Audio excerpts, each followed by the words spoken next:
Can we do the piercing? Piercings నీకు ఇష్టం ఉంటే చేసుకో, లేకపోతే లేదు. ఓకే. ఇవాళ రేపు ear is a vestigial organ. Vestigial ఏంటి? How come? అని టెక్స్ట్ బుక్‌లో ప్రింట్ అయ్యింది. Ear has got sensory nerves in it and also has a role in the human sexual response. So, ఇయర్‌ని వెస్టిజియల్ ఆర్గన్ అని ఎట్లా తేల్చిపడేశారు? How come when it has got lot of sensory nerves కదా! ఇట్లాంటి faulty things అన్నీ కూడా science text బుక్స్‌లో print అయ్యింది. అట్లా అని అందుకని మనుషులు ఇది పనికిరానటువంటి ఆర్గాన్ గదా! ఎక్కడ పడితే అక్కడ పియర్సింగ్ చేసేసుకోవచ్చు అని అనుకుంటా ఉన్నారు. అట్లా గాదు. When you are piercing your ears, no why you are doing that.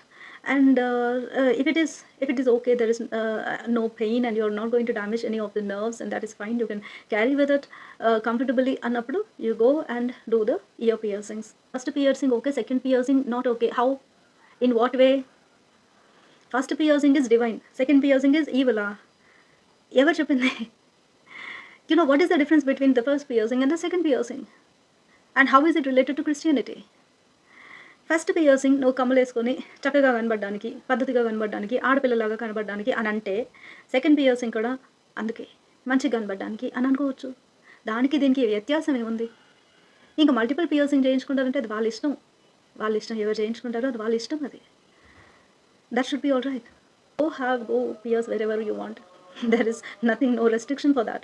Have some discretion why you want to do that. Ante. Piercing anywhere else, like secondary sex organs and all. Why are you even doing that? Have some discretion. Scientifically, దానివల్ల ఏదైనా ప్రమాదం ఉందా? ఉంది. There are research papers over that. There is so much of scientific information. So why you want to do some piercing and what is the harm that you can possibly encounter through it అనేది చాలా science research అనేది మనకు చెప్తుంది. You can go and pursue it on your own. Tattoos. బైబిల్లో ఒక మాట ఉంది. ఏంటంటే do not have prints or cuts on your body అని. టాటూ కానీ లేకపోతే ఈ ప్రింట్ అనేటిది it is actually cutting your body. And లేకపోతే సూసైడ్ అటెంప్ట్స్ కానీ ఇంకేదైనా కూడా it is cutting your body. So ఇట్లాంటివన్నీ కూడా చేసుకోవద్దు అని దేవుని వాక్యం చెప్తా ఉంది. ఎందుకు అని అంటే I am the Lord, I am holy అంటున్నాడు ఆ వర్స్లోనే. So don't defile my temple. ఎందుకు? మన శరీరము దేవుని ఆలయం అయి ఉంటుంది కాబట్టి పాడు చేసేటటువంటి పనులు మనం చేయకూడదు. అందుకని ట్రెడిషన్స్లో మరి పువ్వులు పెట్టుకుంటే తప్పు లేదు, అది ట్రెడిషనల్గా భావిస్తారు.